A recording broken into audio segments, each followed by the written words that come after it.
Hi BookTube, it's Amy. I was just watching a video over my lunch hour here from Shawn Standfast, where he was talking about paper labels on books. And I've got a number from the 1920s and 30s, both examples from the United States, the United Kingdom, and also I think one or two actually published in Canada that have these paper labels that are pasted onto the cloth spine.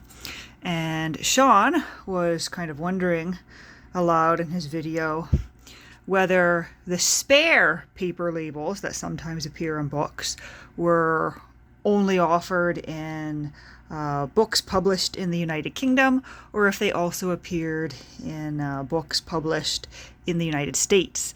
And I have here a copy of Fishers of Books by Barton Curry, published in the United States in Boston in 1931.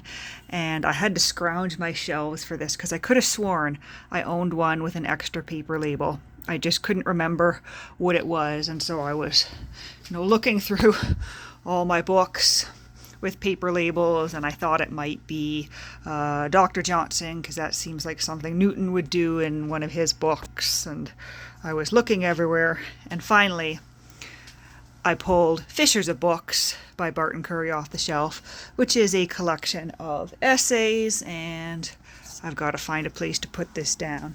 Let's put it down in the chair here next to the quilted pillow. So Fishers of Books. This is a collection of essays on book collecting. There we go. Little, Brown and Company, 1931, Boston, printed in the United States of America. And if we turn to the very back, here is an extra book label.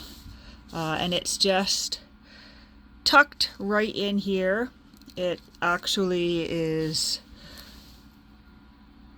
well, I can't quite tell if it's bound in there or if it's just tucked in there really good. I think it might just be tucked in there really good. It's made to come out fairly easily if you really wanted it to. I don't want it to come out, so it's just going to stay there. But I suppose it came originally with two of the book labels, and maybe this label was already on there when the first owner bought it, or maybe both labels were tucked into the back here and one was pulled out and put on the book and the other was left here as a spare. But you'll notice, because this one's been tucked in the book, look how crisp and clean it looks compared to the one that's browned and aged and a little bit chipped and exposed to the sunlight.